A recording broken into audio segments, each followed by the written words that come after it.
स्वामी आत्मादास जी भी अपने गुरु से, गोसाई साहब से, केवल साहब से तुलबेलपत्थरा गया है, वहाँ से साधना करके सीख करके, और गुरु का आदेश हुआ कि तुम जाओ अपने घर पर ही करो, और कुछ दिन के बाद भिक्षाटन का उपाय करके आना। इस तरह से मत अपने घर पर चले गए और वहाँ पर जो है झोपड़ी बना करके अपने घर को ही आश्रम बना लिए, पूजा पाठ भजन करने लगे, सत्संग होने लगा। लेकिन सत्संग में भी उनका मन नहीं लगता, हरदम भजन में रहते, परमानंद में रहते, सच्चिदानंद में रहते, अपना डूबे रहते। जहाँ सच्चिदानंद होता है वहाँ जरूर कुछ न कुछ तुम्हारा सेवक आ जाता है ना। उनका भी पड़ोस का एक लड़का था, ब्राह्मण का, शरीर से हृष्ट पुष्ट था, सुंदर था, आ गया उनके सेवा में, साथ रहने लगा। नाम था कपिल देव तिवारी। और इनके वैराग्य तब से उसको भी लगा कि हम भी वैरागी हो जाए, तपस्वी हो जाए, हम भी संन्यास ले लें। सन्यासिक बनने का चस्का लगने लगा। उसको भी चस्का लगता है ना, किशोरावस्था में बड़ा चस्का लगता है, हम भी वैराग हो जाएं, और उसी अवस्था में लेता है। और लेकिन गुरु के आश्रम में जाता है, जब बड़ा बड़ा हंडा मलना पड़ता है और सबको सेवा करना पड़ता है, खिलाना पड़ता है, फिर अपने जब उपवास सोना पड़ता है तो लगता है 36 का आंकड़ा, गुरु जी अब हम जा रहे हैं। कहाँ जा रहे हो बच्चा? मन नहीं लग रहा। मन, अभी तो तुम्हारी तपस्या शुरू नहीं हुई, अभी तो जांच चल रहा है, परीक्षा चल रही है बच्चे।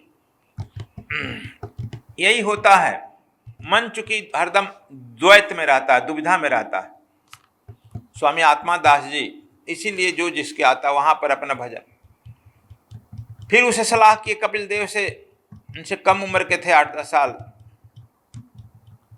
पूछे कि कपिल देव कैसे हम भिक्षा मिले? कहा कि हमको तो 1 मिनट में मिल जाएंगे, हमारे पिताजी दे देंगे। कहा कि तुम्हारी तो पत्नी है, बच्चे हैं? कहा कि हाँ, लेकिन हमारे पिताजी दे देंगे, फटाफट कहते हैं कि तुम जाओ भजन करो। कहा कि हमारे साथ, तो कहा कि आपके साथ मुश्किल है, आपके बाबा का हार्ट फेल करेगा, फुआ जी का करेगा, जो आपकी माँ भी नहीं है, स्टेप माँ है, वो तो और आपको जान दे रही है, इतने लोगों का मरना पड़ेगा, आप ही इसका उपाय खोजिए। अब भगवान से, गुरु से प्रार्थना कीजिए कि लो दे दें। फिर बहुत दिन जो है 2-4-5 महीना रहने के बाद मनन किए कि क्या करूं, कुछ तो करना होगा, कुछ तो उपाय करना होगा। तुम लोग तो बिना उपाय के पहुंच गया। इसीलिए जिसको जितना आसानी से दीक्षा मिल जाता है, संन्यास मिल जाता है, वह उतना ही उसको तुच्छ समझता है। Do you follow? किसी को बना बनाया बिल्डिंग मिल जाए, राज मिल जाए, तो उसको कीमत नहीं समझता है। तो बहुत सोच विचार करके स्वामी आत्मादास जी एक दिन विचार किए, क्यों न हम भिक्षाटन का शुरू करें। लेकिन इस गांव के ब्राह्मण और क्षत्रिय तो भिक्षा देने से रहे। ये लोग बड़े हैं, जो बड़े का सर्टिफिकेट लेकर बैठे हैं ना, बड़े बड़प्पन कहिए, तब क्यों न इस गांव के दक्षिण दिशा में मिले। हर गांव में पहले हरिजन लोग, हम लोग गांव में भी हरिजन लोग जन्मभूमि पर दक्षिण दिशा में रहते हैं, इनको दक्षिण दिशा में बास दिया गया था। क्यों न दक्षिण दिशा से शुरू करें। इसलिए सुबह सुबह उठे और दक्षिण दिशा में चले गए। दक्षिण दिशा में जाकर एक दरवाजे पर खटखटाए। हरिजन तो वहां पर जब उसका किवाड़ खुला, सुबा डोम का नाम है, मुझे याद है, हम भी देखे हैं, वह खोला और फटाक से बंद कर दिया। घर में बात गड़बड़ किया, फिर खटखटाए, पूरा परिवार बाहर निकल आया। अब कहा कि क्या कह रहे हैं मालिक, हम लोग दिन में सपना देख रहे हैं, आकि ठीक देख रहे हैं? कहा ठीक देख रहे हैं, जो कुछ हो बाबूजी हमको भिक्षा दे दो। कहा बाबूजी, मालिक आप, बाबूजी आप भिक्षा हम दें? जिसके भिक्षा पर हम लोग पले पूछे, जूठन पर पले पोसे, आप हमारे दरवाजे पर खड़े हैं। आपके पिताजी, दादाजी या कोई हमारे दरवाजे पर आज तक नहीं आया है। कौन सा पाप हो गया कि आप आ गए? आप खबर देते मैं पहुंच गया रहता। इन्होंने कहा भिक्षा हम दे। कहा कि भिक्षा प्रश्न नहीं होता है। देखते देखते पूरी दक्षिण टोला में हम लोग हरिजन टोली है, 10-20 घर होगा, 20 घर, सारे लोग आ गए और सब घेर लिए। कहा कि भिक्षा नहीं देगा तो ठीक है, तुम लोग न मत दो, हम समझ गए कि हम उसके पात्र नहीं हैं, हम चल रहे हैं। इतना कहना था कि सब फटाफट जो है, नहीं नहीं मत जाइए, मत जाइए, जो भी घर में था सब लेकर उनके सामने रख दिया। किसी घर में आलू है तो चावल है तो सब्जी है, जो घर में उन लोग अर्जन का था सब अपने अपने घर से पूरा अपना डाली में दौरी में निकाल कर कह दे ले लीजिए आप सब, यही हम लोगों घर में है, अब जो है था आपके सामने रख दिए। कहा कि बस बस हम जो है भिक्षा पात्र लेके चले हैं, लौकी जानती है ना, कद्दू, गोल वाला कद्दू का कमंडल बनाकर लोग चलते थे, उसी का आधा काट देते थे, खप्पड़ हो जाता था, उसी में खाते थे। स्वामी जी भी वही रखते थे, अभी भी वहाँ रखा हुआ है खप्पड़।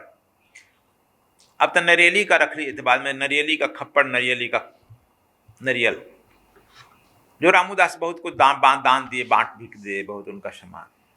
वह जो है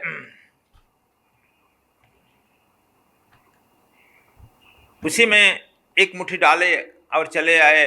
हरिजन बस्तियों के बाद हम लोग जन्मभूमि में कोयरी लोगों का घर है, कुछ कोयरी लोग हैं, सब्जी उगाते हैं, पटेल लोग हैं, कुर्मी कहते हैं, उन लोगों का घर है। वहाँ आ गए, वहाँ आकर के एक आदमी का दरवाज़ा खटखटाए, वे लोग देखे तो फिर धरती खसक गई। आप हमारे सब कोयरी लोग, कुर्मी लोग सब लोग आकर घेर लिए, कहे कि बाबू आप हमारे आसपास के 10-20 कोस में आप ही पढ़े लिखे हैं, इतने विद्वान हैं, और आपके पिताजी की चारों तरफ तुति बोलती है, आप यह क्या रूप बना लिए? आपको भिक्षा देना है कि मतलब है आपके पिताजी अब माता जी के अब एक फुआ जो है दुर्गा का रूप है, हम लोग का जान चला जाएगा ना। फिर वो लोग अपना तकथ निकाले, तकथ जानता है, चौकी निकाले, उस चौकी पर बैठाए, पैर वैर धोए। तब तक से गांव में हल्ला हो गया कि भीख मांगने गए हैं। इधर इनके पिताजी जो ही सुने कि भिक्षाटन करने हरिजन टोली गए हैं, वह गिरकर बेहोश हो गए। इनकी फूफा गिरकर बेहोश हो गई, अब बेचारी लगने लगा।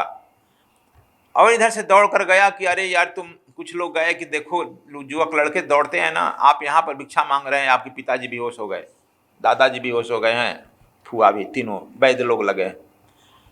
अब पूरा कोयरी टोल कहा क्या कर रहे हैं, हाँ उनका आरती किया, पैर धोया, और चौकी ही जय गुरुदेव कहते हुए चारों ओर लगकर चौकी उठा लिया, और उस चौकी को अपने सर पर उठा करके सब लोग मिल करके, जैसे हनुमान जी पहाड़ उठा कर ले गए, वह जो है तकत उठा कर उसी बैठे रहे, लेकर के उनके दरवाजे पर पहुंच गया। दरवाजे पर पहुंचा तब लोगों ने कहा कि आप क्या कर रहे हैं, देखिए ये लोग बेहोश हैं। जब इनके पिताजी का होश खुला तो रोने लगे कि तुमको इसी दिन रात के लिए आज पढ़ाए थे, लिखाए थे, इसी काम के लिए, आज क्या कर रहे हो? इन्होंने कहा कि ठीक है, मुझे भिक्षा चाहिए, मैं संन्यास लूँगा, यहाँ रहने से अच्छा मैं गुरु जी के आश्रम में रहूँगा, सेवा करूँगा। कौन तुम्हारा गुरु अब बन गया, उसका भी मैं खबर लेना चाहता हूँ। कहा कि यह छोड़िए, कौन गुरु बना नहीं बना, लेकिन मैं तो अपने गुरु के आश्रम में रहना चाहता हूँ। और यह कहकर जमीन पर बैठ गए। 3 तुम लोग तो 1 आध घंटा बैठेगा थक जाएगा, वह 3 दिन तक बैठे रहे। और गांव में चारों तरफ, पहला दिन तो कोई बात नहीं थी, दूसरे दिन आसपास के, जानते हो गांव में बात फैली, गांव जवार के आसपास के लोग आने लगे, दर्शन की भीड़ लगने लगी, चर्चा लगने लगा, भाई देखो 24 घंटा हो गया बैठे रहे, खाना पीना कुछ नहीं। इनके भी घर में खाना पीना बंद हो गया। और तब